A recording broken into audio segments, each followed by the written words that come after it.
Et si on parlait de sport?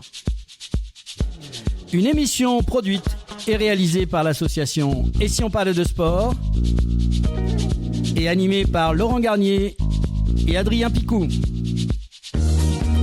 Bienvenue dans la 139e émission de Et si on parlait de sport? Une émission 100% passion, une équipe de passionnés, des voix authentiques et un objectif clair, donner la parole à celles et ceux qui font le sport au quotidien. Des vestiaires au terrain, des bénévoles aux athlètes, du sport amateur au haut niveau, on est au cœur de l'action, là où tout se joue. Un grand merci à nos partenaires Simper Connect, LG Consultant et l'agence Bel Ombra de Bruno Hamet que l'on salue. À nos côtés, ils jouent collectif et partagent la même vision, un sport qui rassemble, qui propulse et qui construit l'avenir. Respect aussi à la Dream Team de l'association Et si on parlait de sport, animatrices, animateurs, chroniqueurs, consultants, une équipe engagée, passionnée, prête à attaquer l'année à plein régime. Alors installez-vous, montez le son. C'est parti pour une nouvelle émission de Et si on parlait de sport? Et au sommaire, dans un avant-match, la chronique spéciale championnat d'Europe de handball avec le débrief sur le parcours de l'équipe de France et Frédéric Pérez. En première mi-temps, nous allons faire connaissance avec Marie-Lyne Dieuze et Séverine Ramlet, co-directrice de l'association Un maillot pour la vie. On reviendra sur la naissance de l'association, son histoire, ses valeurs et surtout cette idée forte, utiliser le sport pour redonner le sourire à des enfants hospitalisés et à leurs familles. On parlera aussi de rencontres avec des champions, d'actions menées dans les hôpitaux et de ces moments uniques où un maillot devient un symbole d'espoir. Une première mi-temps placée sous le signe de l'émotion, de l'engagement et du sport qui fait du bien. En deuxième mi-temps, on enfile le kimono, on plonge au cœur des tatamis de Haute-Garonne, un sport de valeur, de rigueur et de passion, mais aussi un sport tourné vers le très haut niveau international. Nous irons à la rencontre des acteurs qui font vivre et grandir le judo sur notre territoire, au moment où la discipline s'apprête à vibrer au rythme d'un événement majeur, le Grand Slam de Paris, qui se déroulera les 7 et 8 février prochains. Véritable vitrine mondiale du judo et un rendez-vous incontournable du circuit international. Au programme de cette deuxième mi-temps, l'histoire et le rôle du comité départemental de judo de Haute-Garonne, le bilan 2025 et les ambitions pour 2026, le travail de formation et d'accompagnement des jeunes, le quotidien du pôle espoir de Toulouse et le parcours inspirant d'une jeune judokate haute-garonnaise récemment appelée en équipe de France cadette. Et on terminera avec des prolongations, cette fois-ci une deuxième partie de notre chronique exceptionnelle consacrée aux Jeux Olympiques d'hiver. On vous propose de remonter le temps, des premières ouvertures vers l'Asie à Sapporo en 1972 jusqu'à l'Esprit universel de Lillehammer en 1994. Les Jeux Olympiques d'hiver ont souvent été le miroir du monde. Pour nous accompagner, nous retrouvons Bernard Pujol, président du comité départemental olympique et sportif de Haute-Garonne, fin connaisseur de l'olympisme et chroniqueur fidèle de l'émission. Mais tout de suite, dans l'avant-match, la chronique spéciale Euro 2026 de handball avec Frédéric Pérez. Et si on parlait de sport? Avant-match.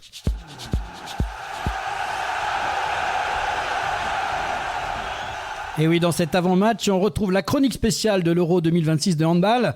On se retrouve pour ce débrief final de cet Euro qui laisse un goût amer côté français. Les Bleus tenant du titre éliminés avant le dernier carré, 3 défaites dans le tour principal et une sortie prématurée face à l'Allemagne. Pour en parler, décrypter, analyser sans langue de bois, j'ai le plaisir d'accueillir Frédéric Pérez, ancien gardien international, médaillé de bronze au JO de Barcelone et vice-champion du monde en 1993. Bonjour Frédéric. Bonjour. Alors on ouvre bien sûr cette chronique par ce fameux France-Allemagne, véritable quart de finale avant l'heure. Une défaite douloureuse, 38-34 et surtout une première mi-temps totalement manquée. Comment on vit ça quand on est ancien gardien et comment on analyse ce début de match? C'est une grosse désillusion, une déconvenue, avec un score défensif, prendre 38 buts sur un match coupé. Ça, malheureusement, ça confirme les grosses difficultés qu'a vécu précédemment l'équipe de France. Alors, la défense des Français a été mise à mal dès le début. L'Allemagne fait le bref 4-2, puis 11-7. Et on a senti des Bleus toujours en réaction, quoi.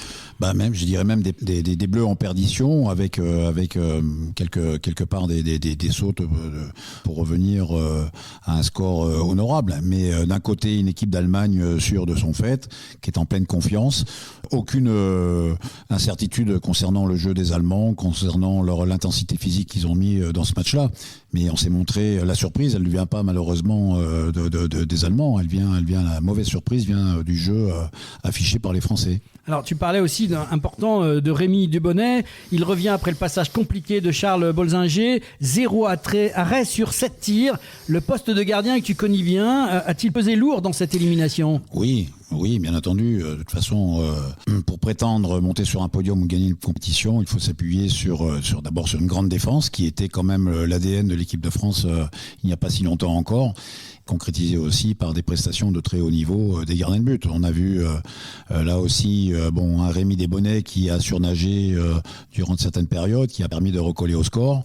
Un Bolzinger qui est absent de la compétition, à qui peut-être on a fait un petit peu trop allusion sur son potentiel, mais on a une paire de gardiens qui n'a pas été performante, contrairement au gardien allemand, encore une fois, on le savait, et qui est capable, qui a tué le match notamment par des arrêts complètement décisifs, notamment en fin de partie. Et dans ce match, il y a quand même eu une grosse performance avec Dick Hamann qui met 11 buts sur 15 tirs après un 0-4 face à l'Allemagne.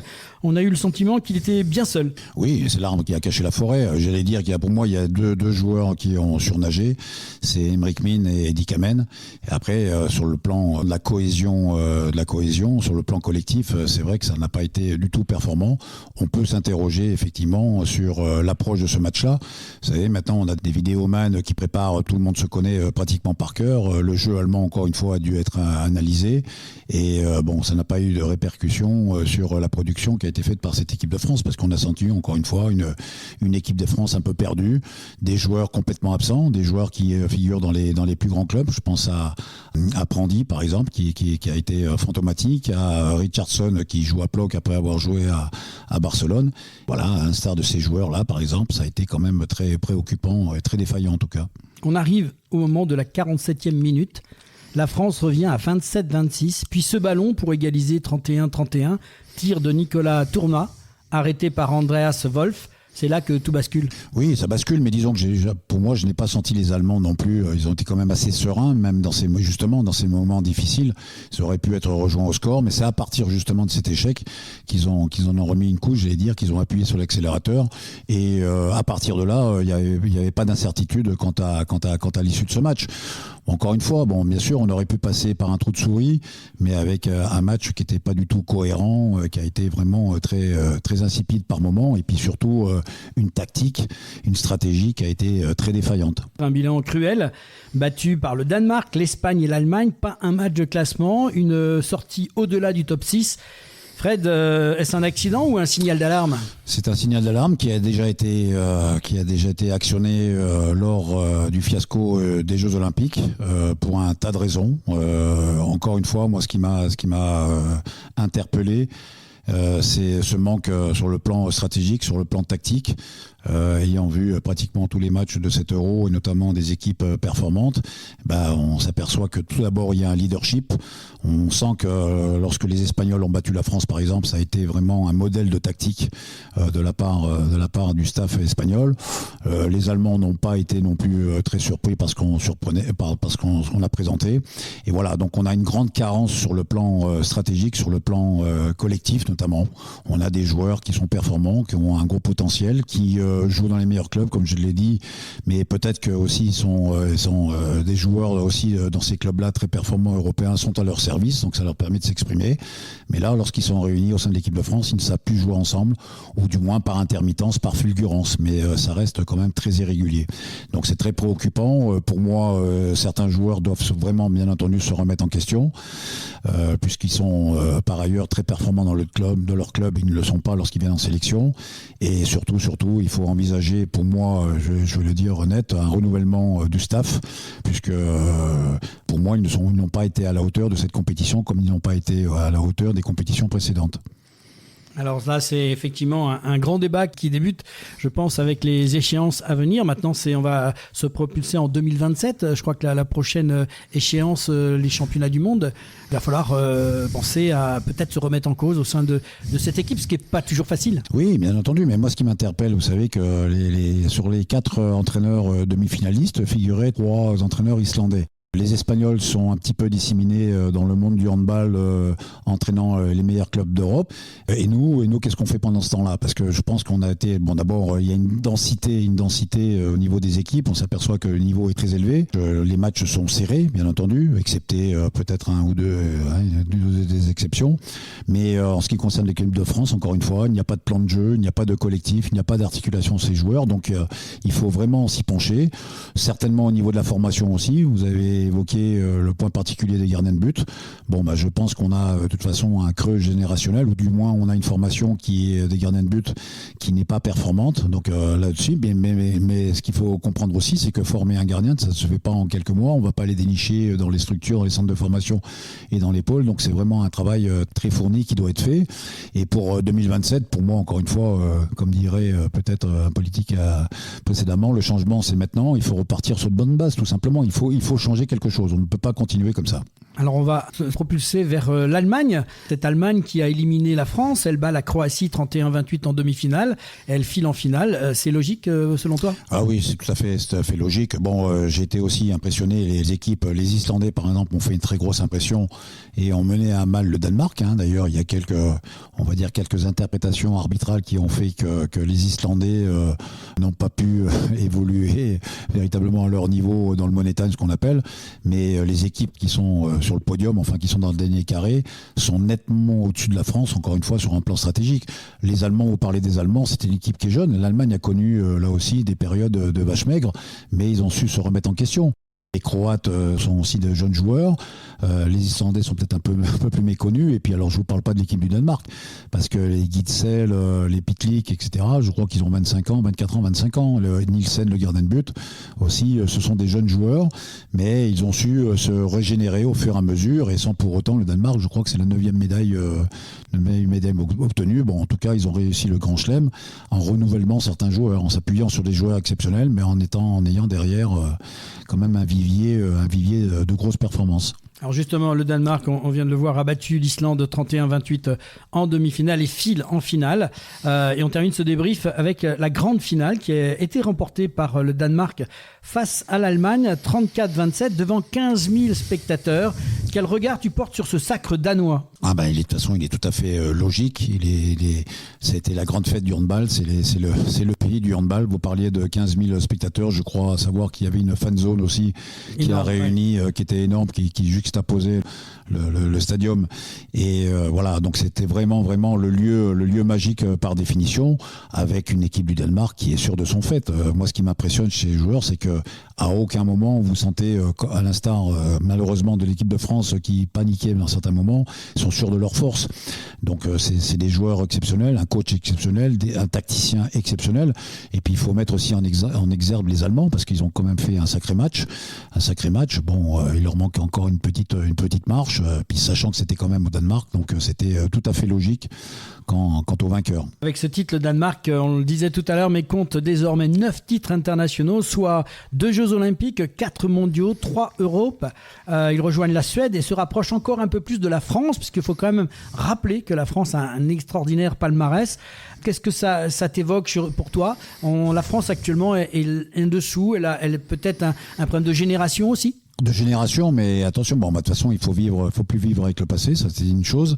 Puis ce qu'il faut savoir quand même, encore une fois, je répète, c'est que le vivier danois, le vivier islandais, le vivier allemand est certainement supérieur au vivier français. Si l'on se réfère aux compétitions de jeunes, par exemple, on a des bonnes équipes de France de jeunes, mais qui ne sont plus au plus haut niveau, justement, international. Tandis qu'on y retrouve, encore une fois, les Danois, les Allemands, les Islandais, les Espagnols sont toujours là. Donc, on a régressé sur le plan des résultats, sur le plan du jeu, parce que hier, la finale, par exemple, était d'une intensité folle. À aucun moment on s'ennuie, quoi. Je veux dire, c'est ça. Bon, voilà, avec l'équipe de France, le cœur, là, c'est difficile de s'accrocher à ça. Donc, mais je crois que c'est encore une fois un travail de profondeur. C'est un travail au niveau des structures, au niveau de la formation, au niveau des pôles, au niveau des centres de formation. Les gardiens de but, encore une fois, j'y reviens. Vous avez très peu de jeunes gardiens, j'allais dire en formation, si on peut me dire ça comme ça, qui évoluent en tant que titulaires dans un club de Glitter Skalning en première division, j'allais dire, voire de Pro League. la part est faite au niveau des étrangers. Donc ça, c'est aussi une piste pour faire en sorte qu'au moins au deuxième niveau, qui est un niveau très respectable, puisse être intégré quand même dans la formation du gardien de but, justement des jeunes joueurs qui ont un temps de jeu. Pour l'instant, c'est pas tout à fait le cas. On est quand même, je pense qu'il y a beaucoup de choses à revoir également sur la formation du joueur à tous les niveaux, sur un plan technique, sur un plan tactique forcément, sur un plan mental, puisque encore une fois, quand vous voyez évoluer les Islandais, les Danois, les Allemands, le mental, il est tout en haut, quoi. Donc c'est vraiment un ingrédient qu'ils ont vraiment intégré pour aller au bout d'eux-mêmes. On sent chez toi la passion toujours présente, on sent encore l'ancien joueur équipe de France, mais surtout aussi cette grande déception qui t'habite parce que il y avait de l'espérance, il y avait l'envie, mais il y a quand même ce petit grain de déception. Oui, la déception, c'est une amertume parce que effectivement, c'est le sport de compétition. Il faut admettre à un moment donné qu'on ne peut pas être forcément tout le temps au niveau. Mais moi, je suis inquiet sur l'image qu'on a donnée, lors de cette compétition, et puis surtout c'est répétitif parce que j'ai pas la sensation qu'il y a un sursaut à quelque niveau qu'il soit depuis les Jeux Olympiques. Donc les Jeux Olympiques, ça a été pathétique, ça a été catastrophique. Notamment sur un fait de jeu, mais on n'était pas non plus sur le plan du jeu, on n'était pas non plus. Manquait de sérénité. Voilà, ça a manqué de sérénité aussi sur la compétition suivante au championnat du monde. On a tiré des ficelles, mais c'était pas non plus une résurrection. Et puis là, on est très loin de la résurrection. On est sur un déclin sur ce qu'on a proposé. Donc il faut qu'il y ait une remise en cause, mais ça, il faut l'accepter. Beaucoup d'équipes sont passées par là. Une remise en cause à tous les niveaux. Au niveau du joueur lui-même, au niveau du staff, au niveau de l'encadrement. C'est pas très grave, mais il faut qu'il y ait vraiment cette volonté de rebondir. Un petit point positif quand même pour conclure cette chronique. Moi j'ai été très surpris. Alors concernant l'équipe de France, je vois pas de point positif, j'avoue. Mais par contre, ça a été une très belle compétition. Puis encore une fois, dans la Mecque du handball, quoi. Je veux dire, c'était le lieu parfait, l'engouement parfait, l'atmosphère qui était parfaite par rapport à ça. Après, dans les petits bémols, effectivement, on a eu quelques doléances au niveau de l'équité sur le plan de l'arbitrage. J'ai quelques petites remontrances de la part de certains coachs. Je pense aux coachs islandais. Tout le monde n'est pas logé à la même enseigne en termes de logistique, de transport, de choses comme ça.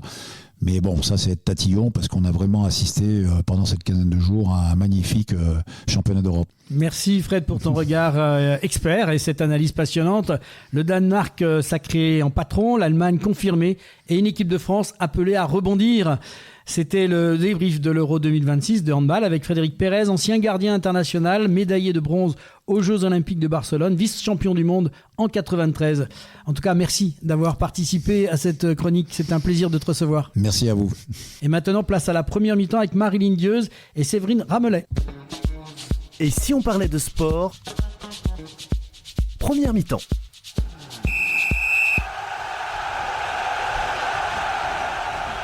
Et retour sur le plateau de Et si on parlait de sport aujourd'hui, nous allons parler d'émotion, de solidarité, de sourires d'enfants et surtout d'une association qui depuis plus de 20 ans transforme le sport en véritable rayon de soleil pour les enfants hospitalisés. Marilyn Dieuze et Séverine Ramelet, nos invités, co-directrices de l'association, vont nous raconter cette belle histoire. Bonjour Marilyn, bonjour Séverine. Bonjour Laurent. Bonjour. Bonjour Adrien. Bonjour Adrien. Marilyn, Séverine, pouvez-vous vous présenter en quelques mots et dire à nos auditeurs qui sont Marilyn et Séverine? À toi Marie. Oui, donc je suis Marilyn Dieuze, je suis pur produit toulousain, donc née à Toulouse, et j'ai croisé le chemin de l'association, elle avait quelques mois seulement, donc en 2001.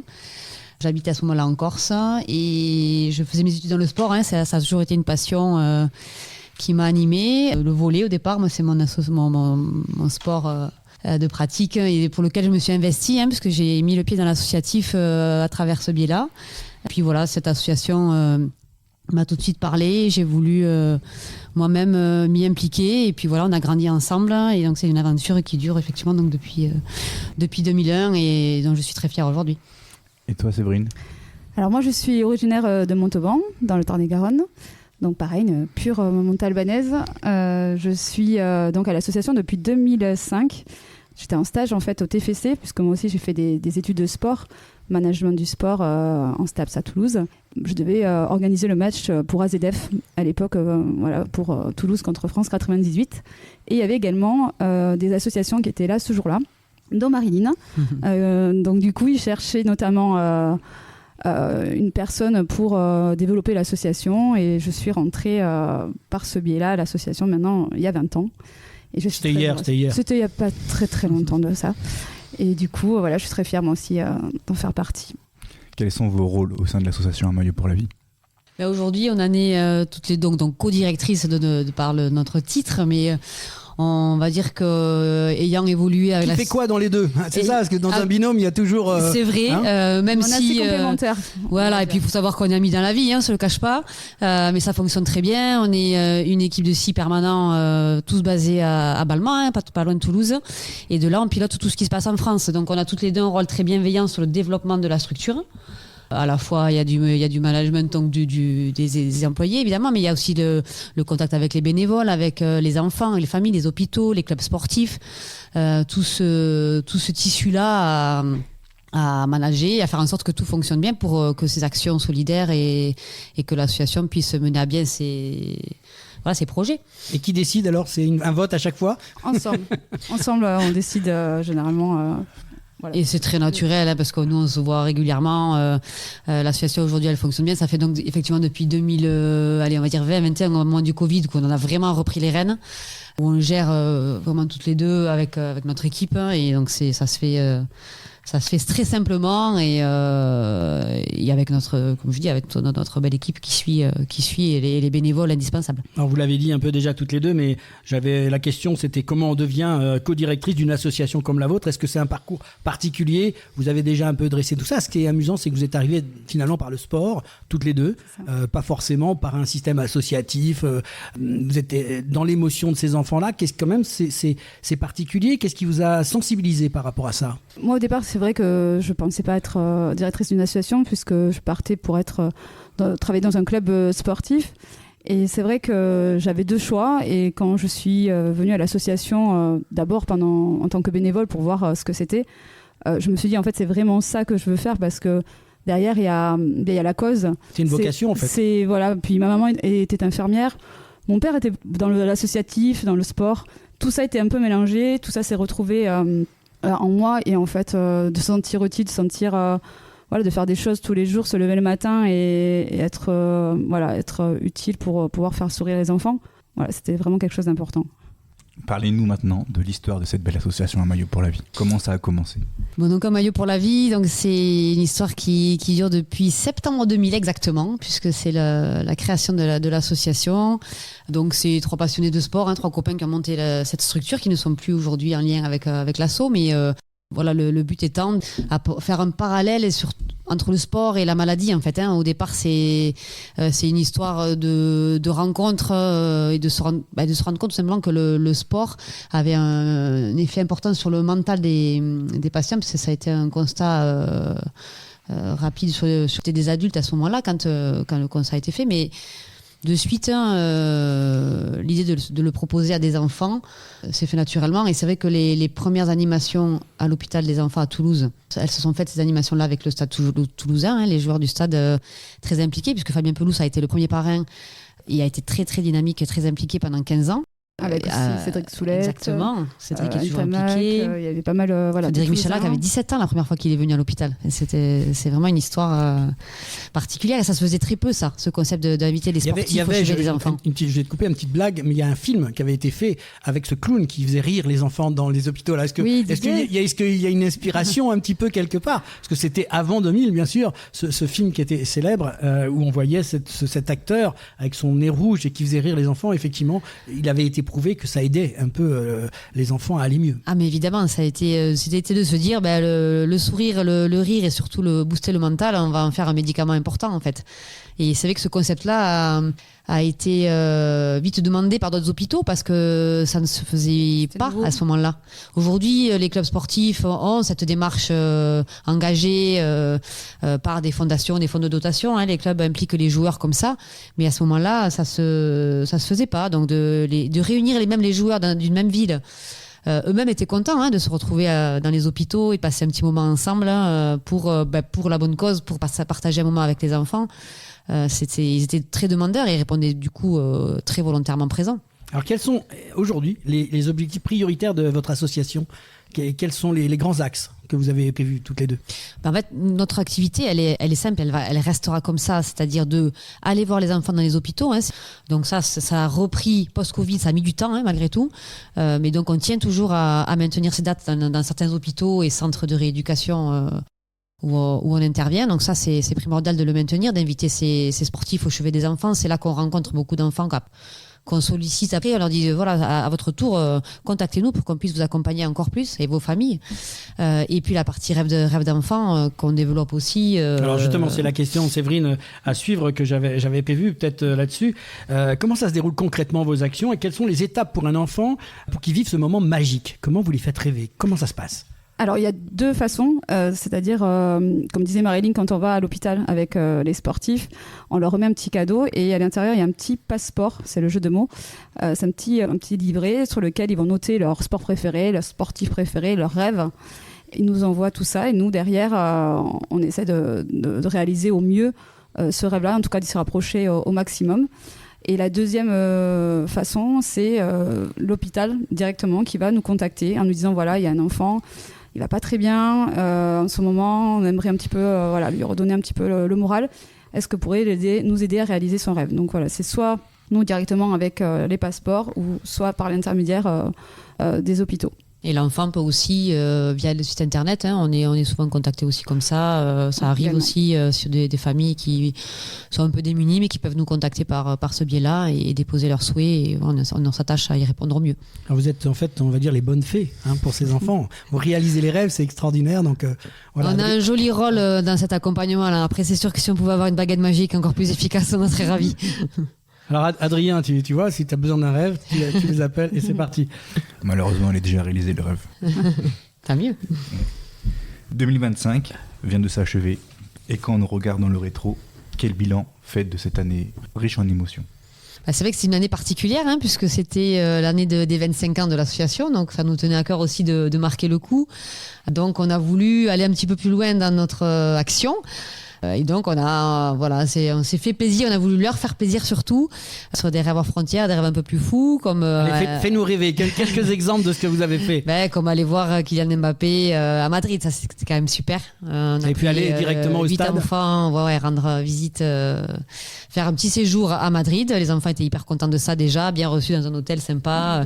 Mais cerise sur le gâteau, aller voir un match génial et au-delà de ça, après le match, aller en loge et que ce soit Kylian qui vienne à leur rencontre, ça c'était quand même c'était assez fou et c'est un super moment qu'ils oublieront pas, nous non plus, et qu'on espère du coup renouveler tellement l'expérience était chouette. Avec un autre sportif peut-être, un autre stade? Ça c'est dans les projets, Laurent, de 2026. Alors qu'est-ce que vous avez fait d'autre à part le Real de Madrid? Est-ce que vous avez d'autres choses qui vous ont marqué cette saison? On a fait des projets assez fous, notamment avec des artistes aussi, parce que c'est vrai que c'est très sport, c'est l'ADN de l'association, mais parfois on pousse un peu les artistes qui sont sportifs aussi. Ouais, aussi, mais c'est surtout que certains enfants ont moins d'attrait au sport et pour leur faire plaisir, on leur suggère aussi de nous faire passer quels artistes tu aimes, quel artiste tu aimerais rencontrer, et parfois il y a tout s'aligne pour que on puisse amener la petite Alicia qui l'hôpital des enfants de Toulouse nous en fait part. Cette petite avait vraiment rencontré Julien Doré. Nous on n'avait pas de place à ce moment-là et on se démène, on trouve les places et par les productions, les contacts à droite à gauche, le réseau et un peu de chance aussi. La petite, elle a pu rencontrer Julien Doré et c'est vrai que sur la fin d'année ça a été assez fou. Ils ont rencontré Gims, Matt Pokora, on a fait quand même des trucs assez sympas qui sont assez différents pour nous. Qu'on va garder parce que on se rend compte que c'est des vrais moments de partage sympas aussi en plus du sport. Donc un bon bilan finalement. Un très bon bilan, on a fait quand même de nombreux enfants. Oui, plus de 693 exactement. Enfants qu'on a accompagnés, que ce soit dans les hôpitaux. Au cours de 2025. Au cours de 2025, que ce soit à l'hôpital ou que ce soit par des rêves. Donc, on est pas loin de 500 rêves du coup. C'est passionnant comme métier en fait. C'est ça, réaliser des rêves, c'est extraordinaire. Ouais. On a cette chance et puis de rencontrer des gens chouettes en fait aussi dans ces parcours-là. Parce qu'on rencontre plein de gens qui font des choses hyper sympas et qui donnent du temps, du réseau, de l'énergie pour nous accompagner. Et ça, c'est vraiment précieux. On a forcément dans nos éditeurs qui nous écoutent certains qui se disent moi aussi j'ai envie d'aider, Concrètement, comment on peut soutenir votre association? Quels sont les moyens? Comment ça se passe? On appuie sur quel bouton? Déjà, réseaux sociaux indispensables. Moi, j'invite tout le monde notre page. à aller voir nos réseaux, Instagram, Facebook, LinkedIn. C'est un maillot pour la vie avec le chiffre 1. Parce qu'on y communique beaucoup de ce qu'on fait, mais aussi des projets. Ça peut être participer à un événement, ça peut être faire un don, pourquoi pas, nous rejoindre en tant que bénévole. Il y a tout type de soutien qui peut être proposé. On fait beaucoup d'actions avec des entreprises. Donc, il faut vraiment être curieux de pouvoir comment nous aider. Et nous, on prend le relais sur toutes les propositions qui peuvent être faites. Mais c'est vrai que sur les sites internet et réseaux sociaux, c'est important aujourd'hui. Alors justement, l'idée, c'était de dire on a besoin parce que vous avez plein de projets. Voilà, et c'est ça que je voulais vous amener. Racontez-nous un peu ce qui va se passer en 2026. On est déjà lancé, on est en janvier. C'est quoi les prochains projets? C'est quoi les grands rêves que vous allez réaliser? On parle dans des grands rêves à venir qui vont arriver très prochainement puisque c'est les Jeux Olympiques à Milan. On aimerait amener quelques enfants et déjà prévu qu'on amène des enfants à Albertville post-JO pour rencontrer les médaillés. Et on espère aussi faire peut-être une ou deux disciplines sur Milan. Donc ça, c'est tout proche. Et puis, il va y avoir aussi le 15 de France, parce qu'on est en plein tournoi, donc destination. Donc on espère amener... Normal, dans le pays du rugby, on peut pas... Incontournable. C'est incontournable. Exactement. Ne pas y être. Il va y avoir également un concert bientôt, le 14 février, avec Boulevard Désert, qui font partie aussi des parrains musicaux de l'association. On va amener des enfants, ils vont pouvoir les rencontrer et passer un moment privilégié avec eux. Et ça, on rebondit du coup, puisque le chanteur de Boulevard Désert, Eyal, lui-même a voulu monter en tant que parrain un projet. Et donc le 12 mars, au Métronome, on donne rendez-vous aux Toulousains pour venir à la rencontre d'un plateau toulousain 100%, avec différents types d'artistes. On va communiquer très prochainement là-dessus pour un concert caritatif pour l'association. Alors, vous nous le redonnerez et nous on le passera à l'antenne, bien évidemment, oui, bien sûr. Et ensuite, on a des projets quand même pour rester dans les projets un peu sympas. Il y a un lien avec nos parrains. On ambitionne d'aller rencontrer Léon Marchand hors frontières. À la nage, vous traversez. Je ne sais pas comment encore, mais on va y aller.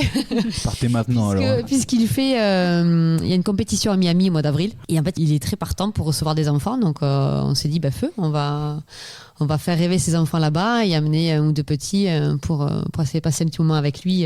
Ça, c'est un joli rêve. Exactement. C'est un très joli rêve. Autre projet d'ici la fin d'année, à part Léon Marchand, à part Léon Marchand. Nous, tu sais, on est toujours très liés à l'actu sportive, donc les hôpitaux qui restent notre action aussi première. Donc on sera bientôt à l'Asie de Ramonville avec des joueurs et des joueuses du TFC. On va aller à Montauban avec l'équipe de l'USM. Également rencontrer les enfants. Il y aura... on va faire Paris, Grenoble.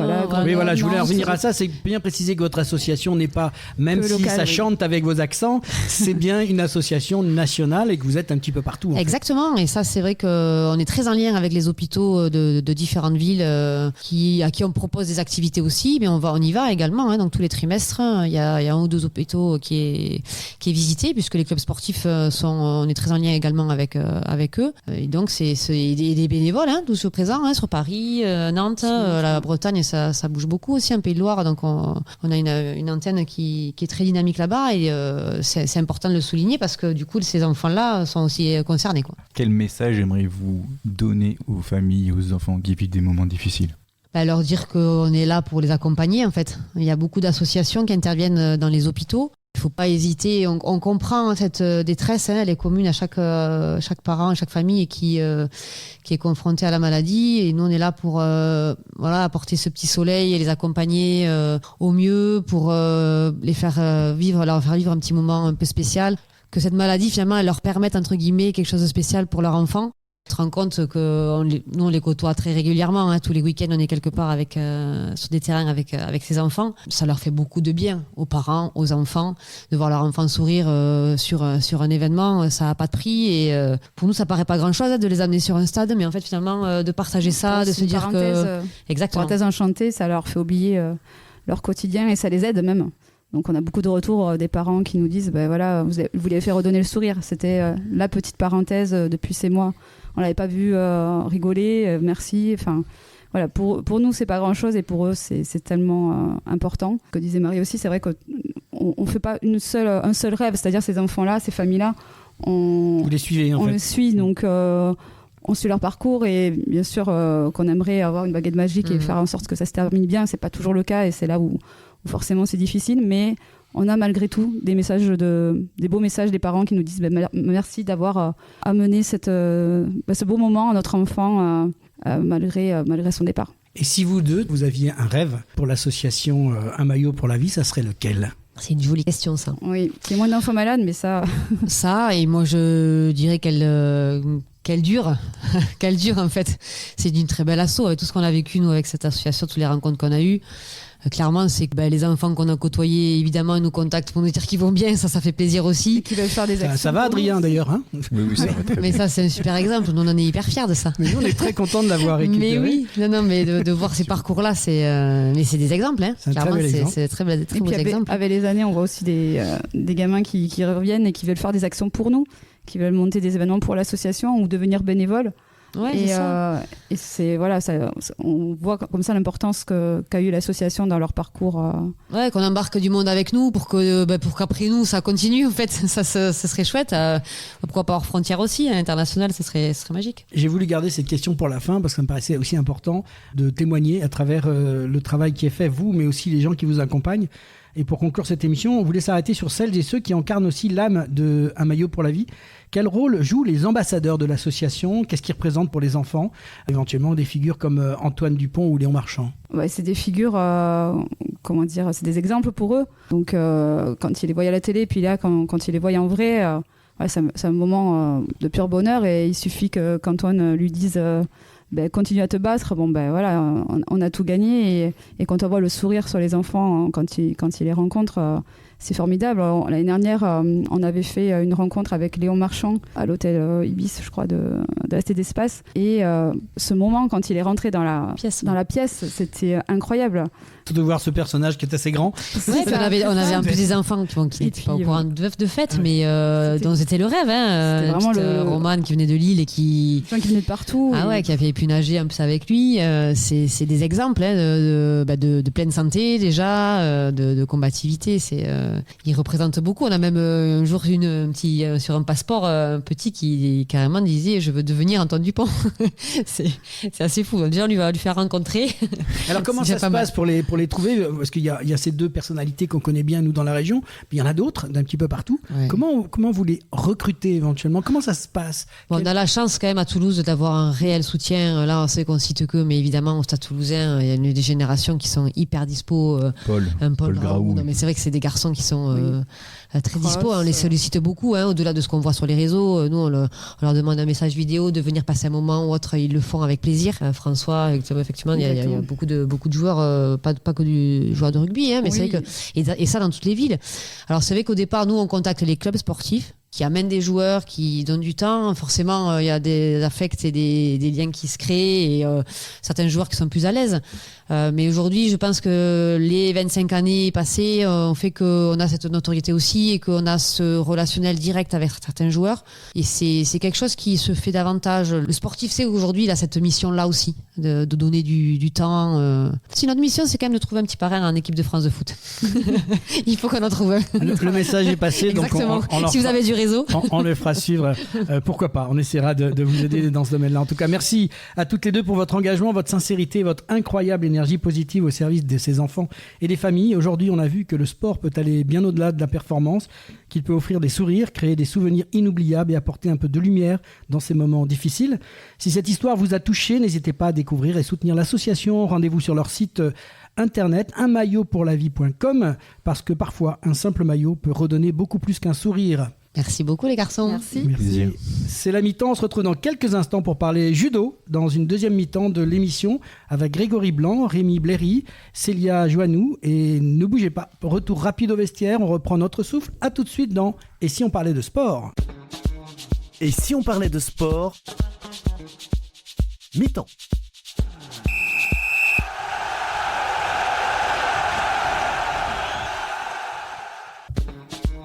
Et si on parlait de sport ? Deuxième mi-temps.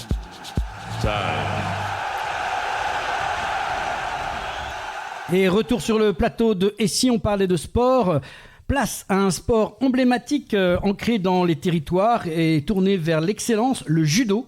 Un judo haut-garonnais dynamique, structuré, formateur et en résonance directe avec l'actualité du très haut niveau puisque, je vous le rappelle, la planète judo aura les yeux tournés ce week-end à Paris les 7 et 8 février prochains à l'occasion du Grand Slam de Paris. L'un des rendez-vous majeurs du circuit international. Bilan, projet, formation, inclusion, haut niveau et passion du tatami. Pendant une vingtaine de minutes, on va plonger au cœur du judo en Haute-Garonne. Pour en parler, nous recevons 3 invités qui incarnent parfaitement toutes les dimensions de cette discipline. Et Grégory Blanc, qui est président du comité départemental de judo de Haute-Garonne. Rémi Blairy, qui est lui conseiller technique fédéral pour le judo en Haute-Garonne. Et une jeune athlète prometteuse, Célia Janoui, qui est licenciée en Haute-Garonne et qui est du Pôle Espoir de Toulouse, récemment sélectionnée pour le groupe France Cadette pour la première fois. Bonjour à tous les 3. Bonjour Laurent. Voilà, très heureux de vous recevoir. Alors, pour nos invités, vous allez vous présenter. On va demander d'abord à Célia un petit mot. Célia, qui es-tu et pourquoi le judo ? Vas-y. Bonjour, je m'appelle Célia Janoui, j'ai 16 ans. Je fais du judo depuis 8 ans. Je suis cadette 3e année et je suis licenciée au club des Ours de Grisol. J'ai intégré le Pôle Espoir de Toulouse il y a 3 ans. C'est quoi cette passion du judo ? Ça vient comme ça ou tu faisais ça à la cour d'école, tu te défendais ou c'est vraiment une passion qui est venue Comment tu as eu cette passion du judo ? Parce que j'étais une enfant un peu excitée, du coup on voulait me canaliser et du coup on m'a mis au judo. Et ça t'a canalisé ? Oui. T'as les profs qui sont là pour ça ? Oui, c'est ça. D'accord. Grégory ? Alors moi j'ai plus de 35 ans de judo, c'est une vraie passion, ça occupe mon quotidien et de plus en plus. Et donc moi je suis très attaché aux valeurs de notre discipline.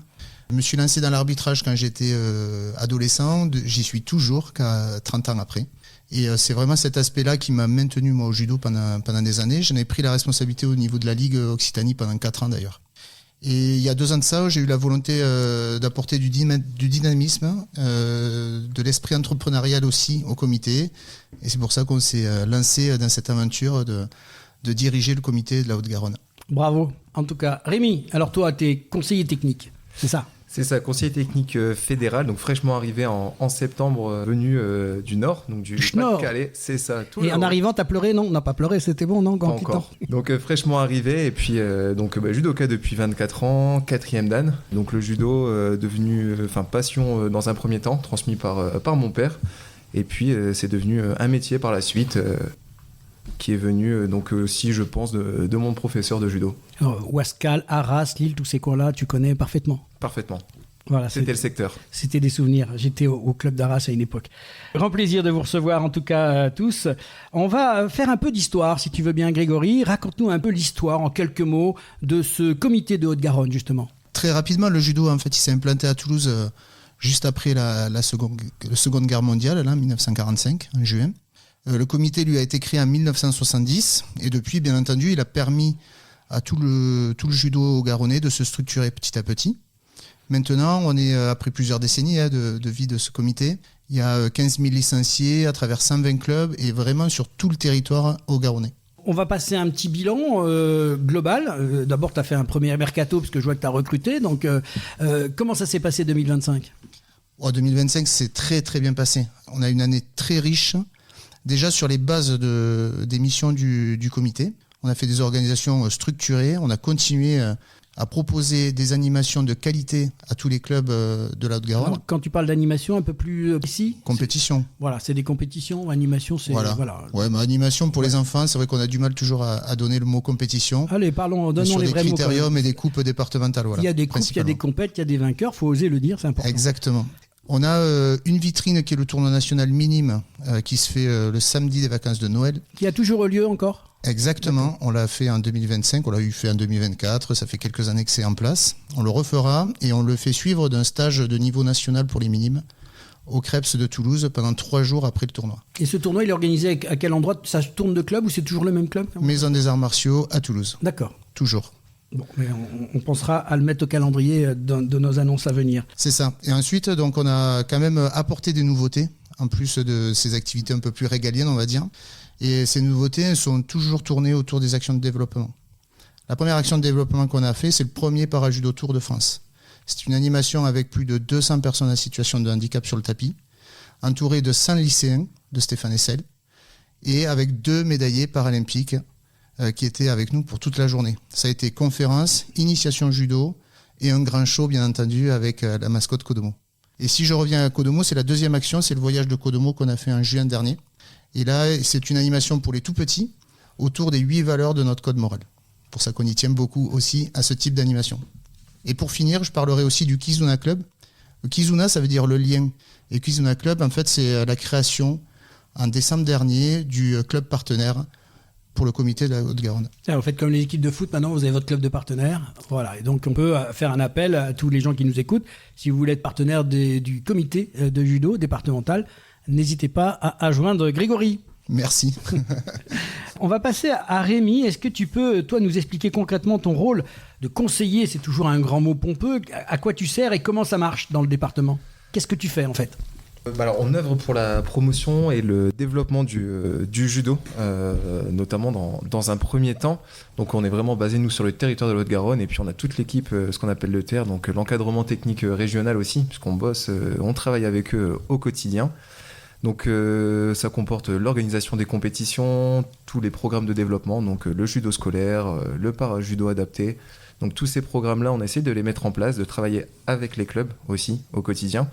Moi personnellement, je pense qu'en tant que CTF, donc je parle aussi au sens large, on a un rôle d'accompagnement des clubs et on agit avec eux chaque jour, puisque sans les clubs, sans les enseignants et surtout sans les bénévoles qui font fonctionner justement ces associations, judo ne pourrait pas être ce qu'il est aujourd'hui, à mon sens. Alors concrètement, là maintenant tu m'as dit, c'est bon, là, les mots techniques. Concrètement, c'est quoi ta mission? Qu'est-ce que tu fais quand tu parles d'agir, quand tu vas dans un club? Concrètement, qu'est-ce que tu fais? On répond à leurs besoins, donc ça peut être sur l'accompagnement, sur la demande de subvention.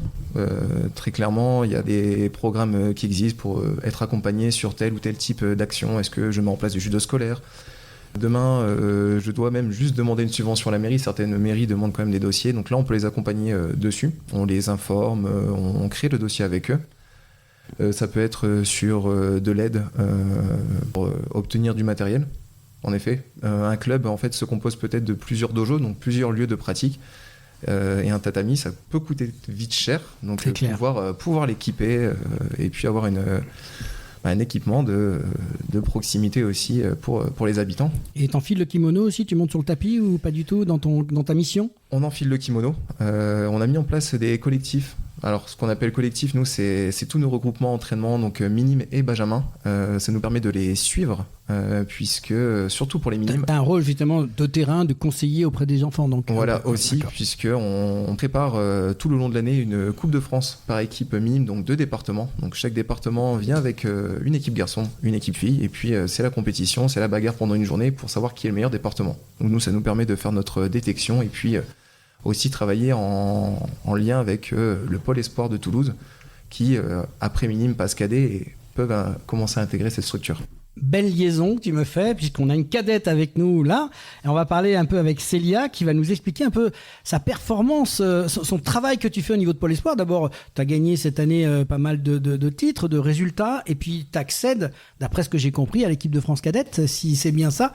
Raconte-nous un peu comment ça se passe au Pôle Espoir. Alors la première année, elle a été compliquée pour prendre le rythme des entraînements, mais on a un bon encadrement avec les prépas physiques, le suivi scolaire et les entraînements techniques surtout. Mais moi, ce qui m'intéresse, c'est que tu me racontes simplement comment tu vis à Pôle Espoir. C'est quoi une journée type pour une judokate là-bas? Comment ça se passe? Tu te lèves le matin, raconte-nous comment tu vis ça, simplement, ta vie à toi. On se réveille le matin, alors le mardi et le jeudi, on a un entraînement technique de 10h à midi. Après, on reprend les cours. Et après, le soir, de 17 à 19h30, on a un entraînement. Le jeudi soir, on a un entraînement ouvert. Donc, tous les clubs et tous les judokas peuvent venir. Du coup, ça permet de faire de combattre avec plus de personnes. Et les autres jours, c'est que des cours? C'est plus cool? C'est repos? Comment ça se passe? Que tu me dis mardi et jeudi, mais les autres jours, comment ça se passe? Non, c'est entre nous surtout. D'accord. Mais l'intensité, elle est pareille. D'accord. Donc, jusqu'au bout, donc tous les jours, judo? Ouais, c'est ça. Donc, tu arrives. Alors, comment on rentre au Pôle Espoir? Tu as été sélectionné, retenu? Comment ça se passe? C'est tes résultats? Tu as fait une démarche? Comment ça se passe? Non, on doit se présenter sur une journée, on doit faire des tests physiques et scolaires aussi. Après, on a le résultat. Les résultats aident aussi pour rentrer au Pôle Espoir quand même? Tes résultats sportifs? Ah, sportifs, oui. Et scolaires aussi, j'imagine? Oui, scolaires, oui. Il faut les deux quand même. Oui, c'est ça. Voilà, il faut une tête bien faite aussi quand même. Oui. Si on n'a pas le scolaire, on ne peut pas rentrer. C'est quoi pour toi l'option? Tu es au Pôle Espoir, c'est la première année que tu rentres là? Non, c'est la troisième année. Et tu vas aller jusqu'où comme ça? Après, je voudrais rentrer au Pôle France, du coup pour l'année prochaine. Et après, peut-être intégrer l'INSEP, etc. La carrière qui va bien. Exactement. Le fait d'intégrer ces différentes structures, ça te fait quand même quitter un peu la famille. Comment ça se passe? Tu le vis bien? C'est facile? C'est difficile? Comment tu le vis, toi? Moi, j'ai eu de la chance parce que je suis déjà sur Toulouse. Du coup, j'ai pas eu trop de décalage. Mais pour partir au Pôle France, par contre, c'est à Bordeaux. Et je pense que là, ça va être un peu plus compliqué. Donc, tu t'y prépares dans la tête quand même? Ouais, c'est ça. Bon, mais donc, il faut souhaiter des bons résultats quand même. Oui. En tout cas, nous, on est contents de te recevoir, de participer, de partager un peu avec toi ce temps-là. Pas toujours qu'on a des jeunes filles comme toi et ton témoignage est intéressant, surtout pour dire à d'autres filles ou à d'autres garçons, voilà le parcours pour aller en judo ou dans d'autres disciplines d'ailleurs, à ce Pôle Espoir. T'as pas peur, tout se passe bien quand même, l'ambiance est bonne. Oui, très bonne. On va parler un petit peu de cette compétition qui arrive. Moi, je voulais avoir votre regard à vous tous parce qu'il y a quand même des choses importantes qui arrivent avec ce grand slam de Paris. Est-ce que vous avez quelque chose à me raconter? Enfin, moi, pour l'avoir vécu de près, ça reste un événement. Quand on est sur Paris, on ne peut pas faire autrement. Quand on est judoka, qu'on aime ça. Vous, comment vous le vivez? Comment, toi aussi, Célia, tu entends parler de cet événement-là? C'est un des plus gros événements internationaux en France. Oui, effectivement, c'est la fête du judo en France, clairement. C'est d'abord un grand rendez-vous pour le public. Donc tout le monde peut y aller. Il y a 25 000 spectateurs sur les 2 jours. Et tout ça, c'est pour voir les meilleurs judokas du moment. Le week-end, c'est aussi le week-end idéal pour découvrir notre discipline et dans une ambiance de folie. Donc là, le club monte. Non, vous y allez à plusieurs? Non, pas encore. C'est pas prévu? Alors on y va avec la structure comité, oui, bien entendu. Rémi y va également avec une des alternantes du comité, mais sur la partie organisation, il pourra peut-être en parler. Oui, bien sûr, c'est un événement majeur. On y va aussi pour rencontrer des partenaires, pour rencontrer des membres de la fédération. Voilà, c'est le moment privilégié aussi pour faire des rencontres. Toi aussi, tu vas y aller, Célia? Non, pas cette année. Pas cette année. Tu connais déjà, non? Tu as déjà été voir? Oui, 2 fois. Ah, merci. Ouais. Et sur la partie justement des compétiteurs, est-ce que vous pouvez me dire quelques mots? Vous avez un peu la notion des gens qui vont participer cette année? Alors oui, même pour remettre d'abord un premier chiffre, c'est la 52e édition, donc c'est quelque chose de très récurrent. En fait, c'est ancré maintenant sur le circuit international. Cette année, plus de 500 athlètes se retrouvent sur le tatami et c'est le lancement de la ranking list et la course pour marquer des points pour les JO 2028 à Los Angeles. Très clairement, c'est un des tournois majeurs par lesquels il faut passer. Oui, c'est une organisation conséquente derrière et beaucoup de membres de l'équipe technique nationale mobilisés sur les différents secteurs, que ce soit le transport, l'accueil des personnes, la partie sportive, la gestion de la compétition sur place, les chambres d'appel. Donc énormément de secteurs et c'est entre 150 et 200 bénévoles volontaires mobilisés aussi pour pouvoir faire cet événement. La Fédé recrute parmi les comités, vous demande de l'aide, ça se passe comme ça? C'est ça, alors ils ont leur équipe au sein même, on va dire, de la fédération dans les bureaux, et puis en fonction des connaissances, on nous demande de venir prêter main forte, en tout cas, sur cet événement, donc sur la semaine, sur les jours qui précèdent et sur les jours qui suivent aussi l'événement. Et alors, vous avez l'occasion de voir les athlètes de plus près, comment ça se passe? Parce que c'est international, donc il y a l'équipe de France, mais il y a aussi, l'équipe de France, un certain nombre de joueurs, de judokas d'un peu partout, mais au niveau international aussi, vous avez accès, comment ça se passe? Alors l'accès, il est assez complexe, hein, c'est très processé, on va dire, comme tournoi. La sécurité, j'imagine aussi. Exactement. On peut demander quelques accès privilégiés pour faire une petite visite pour ceux qui ne connaissent pas les coulisses, ça c'est toujours intéressant. C'est l'occasion de voir, bien entendu, il y a 4 Français par catégorie, donc 4 Français et Françaises par catégorie. Donc, on en a de chez nous, non, qui y vont? Il y a des judokas de la région ou de l'Occitanie qui vont y aller? Oui, l'Occitanie, elle est représentée par Chirine Boukli principalement. Bien sûr, ouais. Bien sûr. Nous, sur Toulouse, on n'a personne. Pas encore. Bon, donc... Peut-être bientôt, Célia. Célia, il faut bosser. Hein. Qu'est-ce que ça apporte peut-être à vos joueurs? Est-ce que le fait de voir comment se jouent les combattants, comment ça s'organise, tout ça, ça vous permet, vous, de peut-être prendre de l'expérience pour vous-même dans vos organisations? Alors, on peut toujours mettre à l'échelle ce qu'on voit au tournoi de Paris en termes d'organisation. Moi, je pense notamment à l'affichage de nos partenaires. C'est une source d'inspiration, clairement, en termes de visibilité des partenaires qu'on peut retrouver.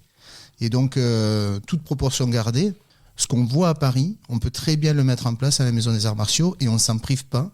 Depuis 1 an et demi, on a considérablement modifié l'affichage de nos partenaires à la Maison des Arts Martiaux. Et c'est de l'inspiration du tournoi de Paris, clairement. Alors, c'est la petite liaison que tu me fais parce qu'on n'a pas parlé, et c'était volontaire de ma part. On a cet événement, bien sûr, pour vous. C'est marquant, c'est à Paris. Mais 2026, pour vous, dans le comité, qu'est-ce qu'il y a? Qu'est-ce qui est prévu? Déjà, il faut continuer la proximité avec les clubs. Ça, c'est notre mission numéro 1. On est le relais de la fédération au niveau local, à travers la Ligue et à travers les comités, en direction des clubs et des licenciés.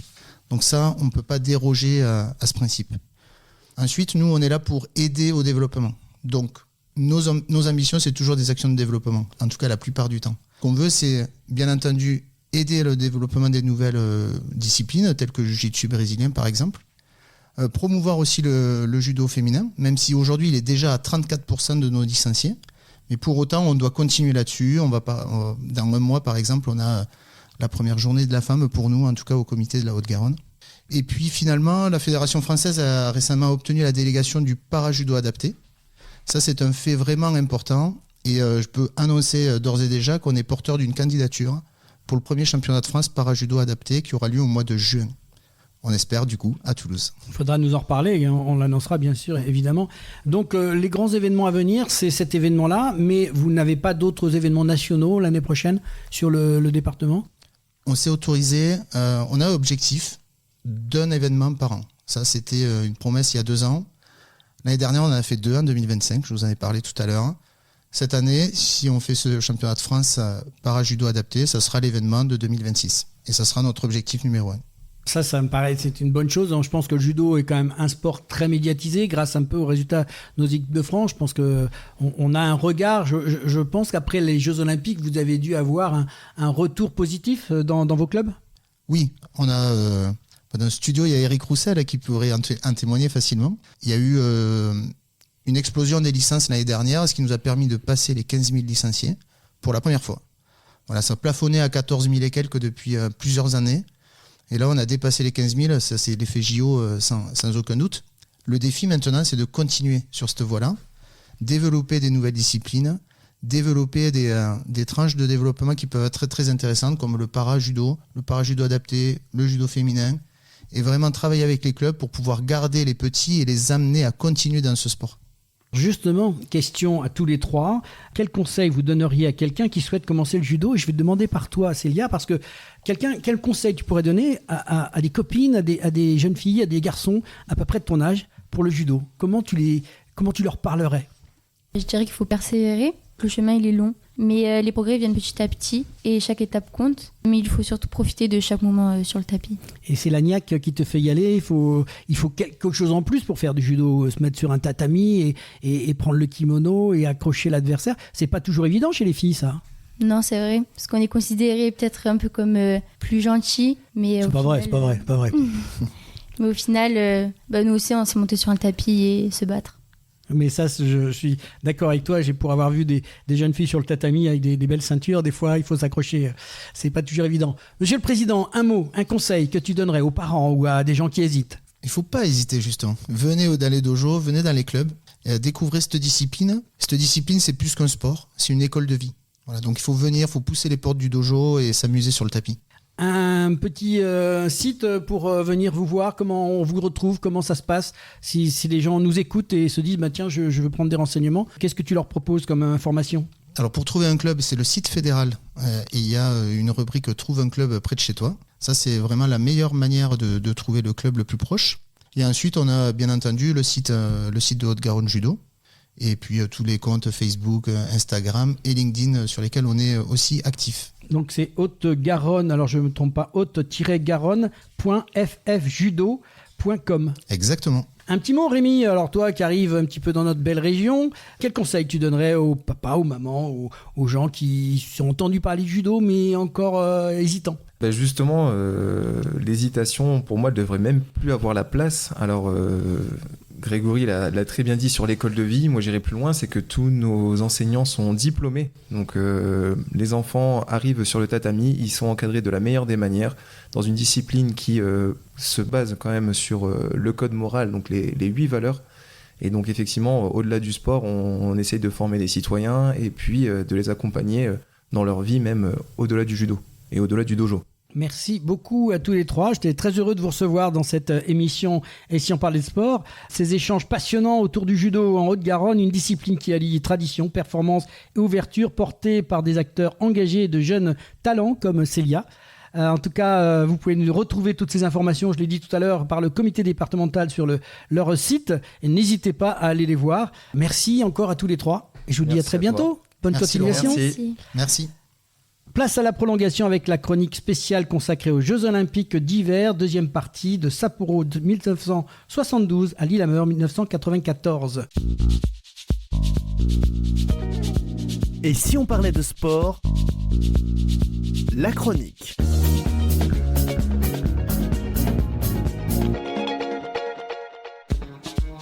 Et si on parlait de sport, la prolongation.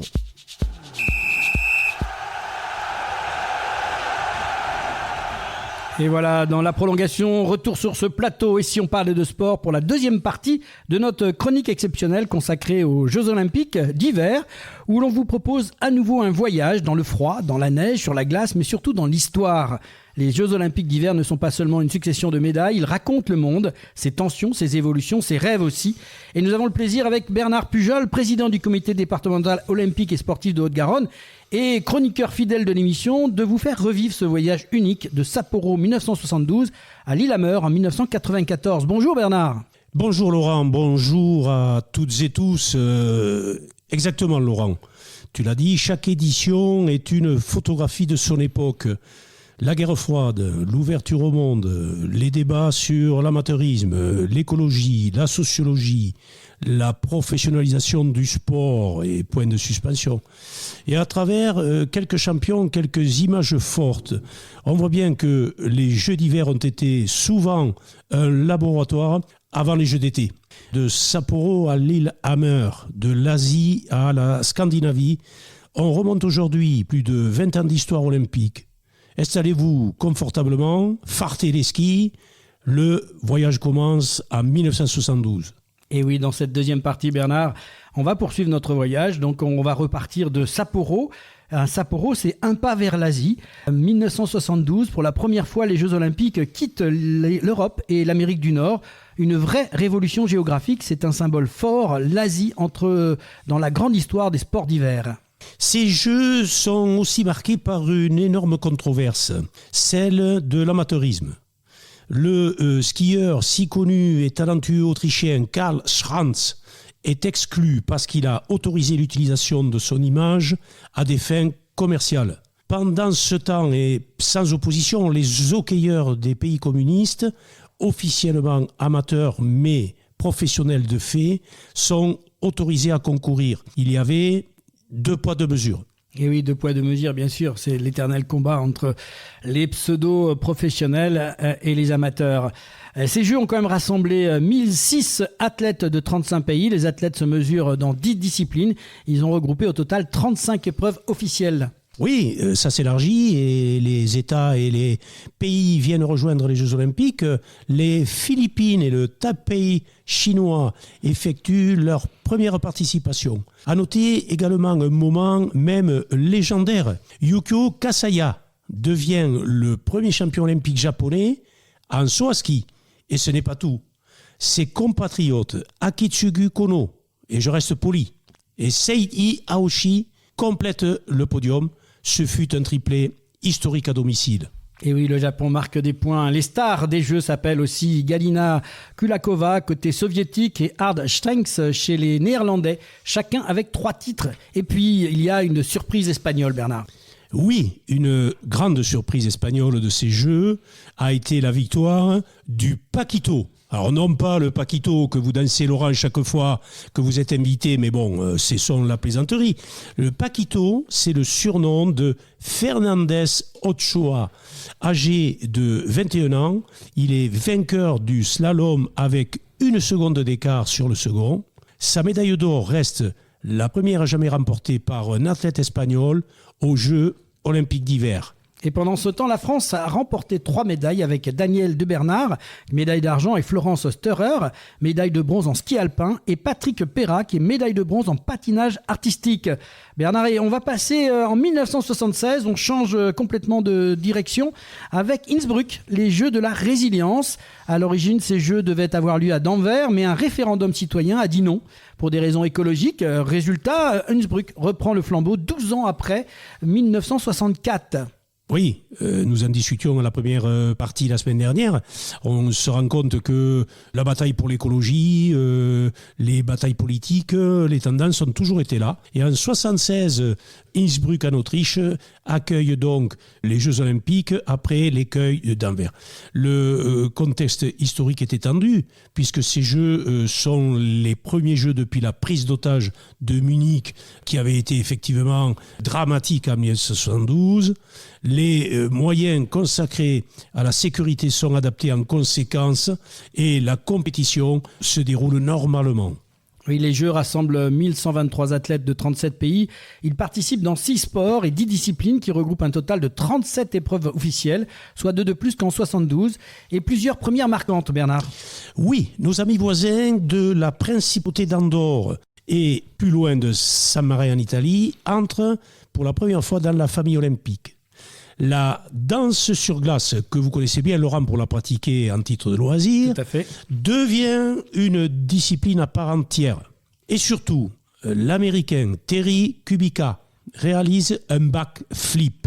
C'est quoi un backflip? Après ça le pas de secret pour loop. toi en fait. Hein? C'est pas de secret pour toi. T'as l'habitude. Ben non, la semaine dernière, je t'avais laissé le soin de faire le triple loop. Tout à fait. Et cette semaine, je t'en remercie, je fais le backflip en patinage artistique. Un geste spectaculaire et extrêmement risqué. C'est en fait le supérieur à la Candeloro. Hein, c'est un peu ce qu'on a vu sur Yabunali, c'est ça, Laurent. Ça ressemble. Ça ressemble. Et sportivement, l'image quand même la plus mémorable des Jeux est celle du héros local, Franz Klammer, qui est dévalé en trombe le parcours de la descente jusqu'à la médaille d'or. L'Allemande de l'Ouest, Rosie Mettermeier, brille du côté féminin en remportant 2 des 3 épreuves du ski alpin. La soviétique Tatiana Averina s'adjuge 4 médailles, dont 2 en or, en patinage de vitesse. La France, elle, repart avec une médaille de bronze simplement grâce à Daniel de Bernard en ski alpin. 1980, Lake Placid est désigné et cette édition sera le miracle américain. C'est la 2e fois après 1932 que les Jeux d'hiver se déroulent dans cette localité de l'État de New York, comptant 3000 habitants en 1980. La tenue des Jeux d'hiver a permis à Lake Placid de devenir l'une des stations des sports d'hiver les plus en pointe du monde et de se classer comme une station et un centre sportif de classe internationale. 2 de ces objectifs primordiaux. Oui, ces Jeux ont rassemblé 1072 athlètes de 37 pays. Ils participent dans 6 sports et 10 disciplines qui regroupent un total de 39 épreuves officielles, une de plus qu'en 1976, et l'entrée de nouvelles nations comme la République populaire de Chine, Chypre et le Costa Rica qui participent pour la première fois aux Jeux. Annie Wenzel, chez les femmes, a réussi l'exploit de remporter le slalom géant ainsi que le slalom spécial, faisant de son pays, le Liechtenstein, le plus petit pays à compter une championne olympique dans ses rangs. Mais la légende de ces Jeux, c'est l'Américain Eric Hayden, qui gagne les 5 épreuves de patinage de vitesse, 500 mètres, du 500 mètres au 10 000 mètres, établissant ainsi un record olympique dans chacune d'entre elles. Et oui, une grosse performance de cet Américain. Mais bien sûr aussi, il y a ce qu'on appelle le miracle sur glace. L'équipe américaine de hockey bat l'Union soviétique, un symbole énorme en pleine guerre froide. Côté français, c'est une médaille de bronze avec notre Perrine Pellen. Et on va passer, Bernard, en 1984, Sarajevo, la joie, puis la tragédie. En 1984, les Jeux d'hiver prennent place à Sarajevo, alors encore Yougoslavie. C'est une grande première, la première fois que les Jeux se tiennent dans un pays de langue slave et dans un régime socialiste. Malgré, et on y revient encore, une météo capricieuse. Décidément, la météo nous a toujours joué des tours et les Jeux d'hiver sont soumis et fragiles par rapport à la météo. On l'a vu dans beaucoup d'épreuves et d'éditions. 1272 athlètes venant de 49 pays répondent présents. Et Jure Franco, skieur yougoslave, décroche la première médaille olympique pour son pays, une superbe médaille d'argent en géant qui restera gravée dans l'histoire sportive locale et dans l'histoire de cette région également. Oui, de grandes performances aussi en patinage de vitesse avec le Canadien Gaëtan Boucher et l'Allemande de l'Est Karin Henk. Tous les deux remportent 2 médailles d'or. Le biathlète norvégien Erik Klalfoss a gagné une médaille de chaque métal, tandis que les jumeaux américains Phil et Steve Mare ont pris la première et la seconde place du slalom. Et surtout la finlandaise, attachez-vous, je vais essayer. Maria-Liisa Kiversmiemi Hämäläinen. Bien sûr, évident. Est devenue la seule femme à avoir pris part à 6 éditions des Jeux Olympiques d'hiver. Elle a dominé les 3 épreuves du ski de fond féminin en s'imposant d'au moins 10 secondes à chaque fois. Elle a également décroché le bronze en relais, 4 fois 7,5 km. Une grosse performance. Oui. Ces Jeux ont marqué aussi, Bernard, l'arrivée d'un personnage qui est Juan Antonio Samaranch à la tête du CIO. Oui, personnage incontournable qui a fait évoluer dans la médiatisation et le développement de l'olympisme. La France s'illustre à cette occasion avec 3 médailles. Perrine Pelen, médaille d'argent et de bronze, et Didier Bouvet, médaille de bronze en ski alpin. Oui Bernard, on enchaîne sur Cagliari en 1988, le gigantisme. 4 ans plus tard, Cagliari au Canada accueille les Jeux avec un format avec plus d'épreuves, plus de jours de compétition et plus d'athlètes.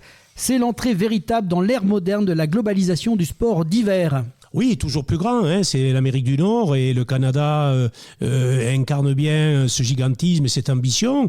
Calgary marque un vrai tournant. 1426 athlètes issus de 57 nations se retrouvent pour 46 épreuves.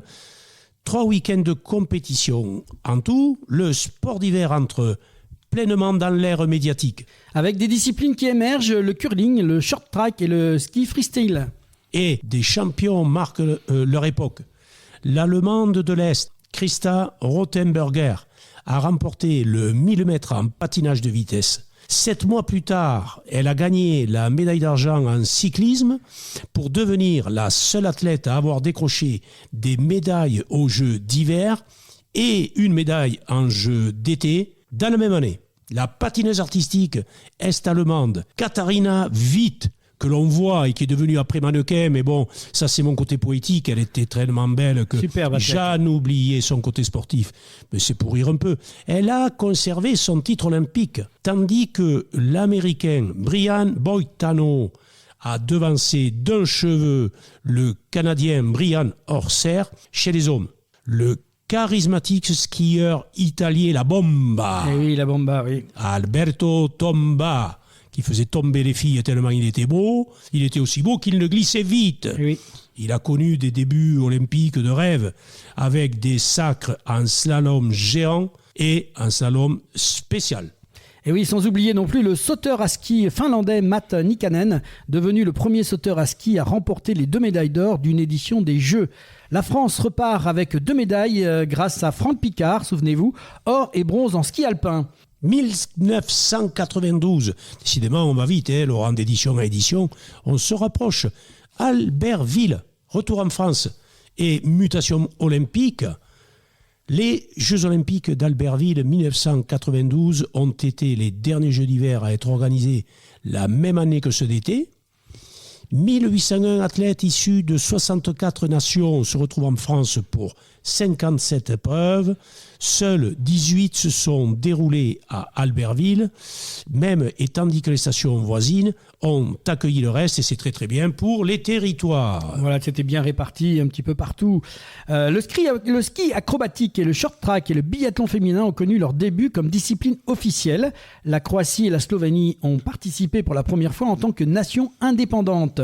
Alors, des indépendants, nous allons passer aux unifiés pour la première fois depuis 1936. Bon, on se rappelle les heures sombres, et on en a déjà parlé dans les éditions d'hiver et d'été. Oui, la RDA et la RFA. Oui. RFA, 36, le nazisme, 2 éditions de jeux reportés. Bon, la paix est revenue. Bon, donc, une équipe d'Allemagne unifiée en 36, donc représentant une nation indépendante, a participé aux Jeux.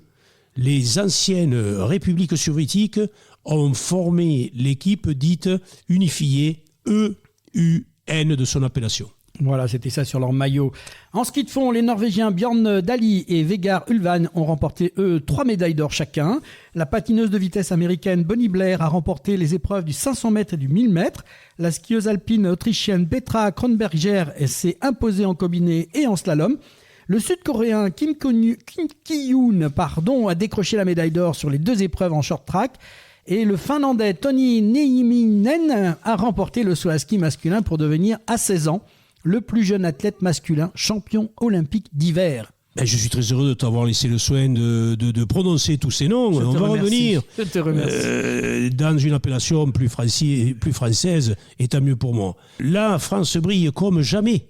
9 médailles, 3 titres olympiques. Véronique Claudel, Anne Briand-Boutiot, Corinne Niogré, médaille d'or par équipe en biathlon. Edgar Gros-Piron, dont on a parlé récemment, médaille d'or en ski acrobatique. Fabrice Guy, médaille d'or en combiné nordique. Olivier Alamand, médaille d'or en ski acrobatique. Isabelle Duchesnay-Dine et Paul Duchesnay, médaille d'argent en patinage artistique couple. Carole Merle fut médaille d'argent en ski alpin. Sylvain Guillaume, médaille d'argent en combiné nordique. Franck Picard, médaille d'argent en ski alpin. Et enfin, Florence Masnada, médaille de bronze en ski alpin. On a tout raflé. Oui, c'était impressionnant. On a noté quand même que dans le combiné, Sylvain Guillaume et son confrère Fabrice Guy se sont retrouvés tous les deux pour la première fois sur les 2 premières marches du podium, ce qui était un bel exploit à l'époque dans cette discipline. Oui, ces garçons issus de Mout et de cette région où, tout petit, on fait du saut. Une belle surprise à l'époque. Ou alors on ne fait pas de sport. Et oui, Bernard, et on arrive en 1994 à Lillehammer. Oslo réinvente la neige norvégienne. 2 ans plus tard, donc en 1994, ces Jeux reviennent en Scandinavie. En Norvège, les Jeux changent de rythme, séparés désormais de ceux d'été, ce qui était donc une première. Lillehammer reste l'un des Jeux les plus populaires de l'histoire. Outre les qualités d'installation et le magnifique décor nordique, 1737 athlètes et 67 nations apportent une atmosphère unique à ces Jeux. Oui, on est dans le froid et ça incarne bien les Jeux d'hiver. On voit ces images, beaucoup de neige, beaucoup de froid, les athlètes carapacés, c'est très très très très joli de manteau blanc. Parmi les images qui marquent cette édition, on se souviendra d'un saut incroyablement spectaculaire de Sten Gruben, qui porte la flamme olympique lors de la cérémonie. Un moment improvisé et audacieux qui restera dans toutes nos mémoires. Lillehammer est aussi reconnu pour avoir accueilli les premiers Jeux avec une trêve olympique officiellement mise en avant et pour avoir attiré un public très large, notamment aux États-Unis, où l'édition est devenue l'une des plus regardées à la télévision. Bernard, il y a aussi l'esprit olympique. Bien que les Jeux aient lieu durant la guerre de Bosnie, l'équipe de Baba 4 de Bosnie-Herzégovine était composée d'un Croate, de 2 Bosniens et d'un Serbe. Le meilleur exemple possible que l'esprit olympique existe même dans les pires moments. Oui, l'olympisme, le sport, c'est la paix. On est frères. Donc, il faut se le rappeler, le sport nous le rappellera toujours. Et c'est tellement émouvant ce que tu viens de dire, des frères qui se tirent à coups de fusil et qui sont des mêmes familles et qui poussent le même bosselet. Ah, ça fout les larmes aux yeux. Donc, le président Samaranch, dont on a parlé il y a quelques instants, qui a beaucoup œuvré pour la sociologie, pour l'appel des peuples, pour la paix, pour les rapprochements. Donc, en mémoire de Sarajevo, le message est plus fort que jamais. Et il avait appelé, devant toutes les télés mondiales, à ce que les combats s'arrêtent, que les tueries arrêtent et que l'on dépose les armes. On va rester sur le domaine bien sûr sportif avec des champions mémorables. Le héros local Johan Olav Koss a remporté 3 épreuves de patinage de vitesse et écrit un record du monde dans chacune d'entre elles. La Suissesse Vreni Schneider a remporté une médaille de chaque métal, tandis que l'Italienne Manuela Di Santa a décroché une médaille dans chacune des 5 épreuves de ski de fond. Il y a eu également des athlètes récidivistes. C'est jamais joli les récidivistes, mais là c'est très très joli. Le duo suisse composé par Gustav Weder et Donat Acklin est devenu le premier à conserver son titre en bob à 2. Vous savez, ces petites voitures tamponnantes qui glissent vite là. Virgule. Ekaterina Gordeva et Sergei Krinkov, couple russe en patinage artistique, ont eux aussi réussi à répéter leur sacre olympique de 1988. L'américaine Bonnie Blair, non pas la petite fille de Tony, c'est rien à voir, Bonnie Blair a écrit l'histoire en devenant la première femme à remporter 3 titres consécutifs de patinage de vitesse sur 500 mètres, mais aussi un second doublé sur 500 et 1000 mètres. La France repart avec 5 médailles. Ça a un peu diminué, mais le niveau est encore très bon. En biathlon, Anne Briand-Boutiot, médaille d'argent et médaille de bronze, Véronique Claudel, Corinne Niogré, Delphine Brûlé en relais féminin. Et Lionel Laurent, Patrice Bailly-Salin, Thierry Dussert et Hervé Flandin en relais masculin sont médailles de bronze. En patinage artistique, le magnifique et facétieux qui faisait rêver toutes les dames jeunes et moins jeunes du monde entier, Philippe Candeloro, médaille de bronze, et en ski acrobatique, et également le cascadeur très courageux Edgar Gros-Piron qui a décroché la médaille de bronze. Des montagnes des Balkans aux grands espaces canadiens, des Alpes françaises aux forêts norvégiennes, ces éditions des années 80-90 montrent bien combien les Jeux Olympiques d'hiver ont dû s'adapter, se renouveler et rassembler autour d'eux les valeurs du sport et de l'amitié. Oui, effectivement, on a balayé en 2 éditions tant d'histoires en 2 fois 15 minutes ou 18 minutes le XXe siècle. Qu'est-ce qui s'en est passé? Et après ces Jeux de Lillehammer qui ont profondément marqué les esprits, la décennie suivante continuera de mêler l'innovation sportive, les défis logistiques, la passion des athlètes. Une suite que nous aurons plaisir à partager et à raconter dans la 3e partie de nos chroniques spéciales réservées aux Jeux Olympiques d'hiver de 1998 à 2022 de Nagano jusqu'à Pékin. C'était, si on parlait de sport, la prolongation avec Bernard Pujol. On se retrouve très vite la semaine prochaine pour une nouvelle chronique et une nouvelle émission. C'est la fin du match et de cette 139e émission de Et si on parlait de sport? Et si on parlait de sport? Fin du match. C'est la fin du match et de cette 139e émission de Et si on parle de sport. Un grand merci à nos invités du jour, Frédéric Pérez, Marilyn Dieuse, Séverine Ramelet, Grégory Blanc, Rémi Blaise, Célia Jnaoui et Bernard Pujol. Merci pour vos voix, vos parcours, vos témoignages et votre passion. Merci à vous, auditrices et auditeurs fidèles. Continuez à liker, commenter, partager, surtout, abonnez-vous à notre chaîne YouTube.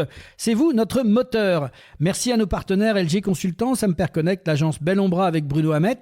Vous aimez l'émission? Et si on parlait de sport, alors passez de l'autre côté du micro et devenez vous aussi membre ou supporter de l'association, parce que Et si on parlait de sport, ce n'est pas qu'une émission, c'est une communauté de passionnés qui fait vibrer le sport sous toutes ses formes. En nous rejoignant, vous aidez à valoriser ces acteurs, à raconter ces belles histoires et à faire grandir cette aventure collective. Rejoignez-nous dès aujourd'hui et faites battre le cœur du sport avec nous. On se retrouve très bientôt pour un nouveau numéro de Et si on parlait de sport, votre rendez-vous où la passion du sport se conjugue toujours avec humanité. À très vite et d'ici là, continuez à vivre le sport autrement.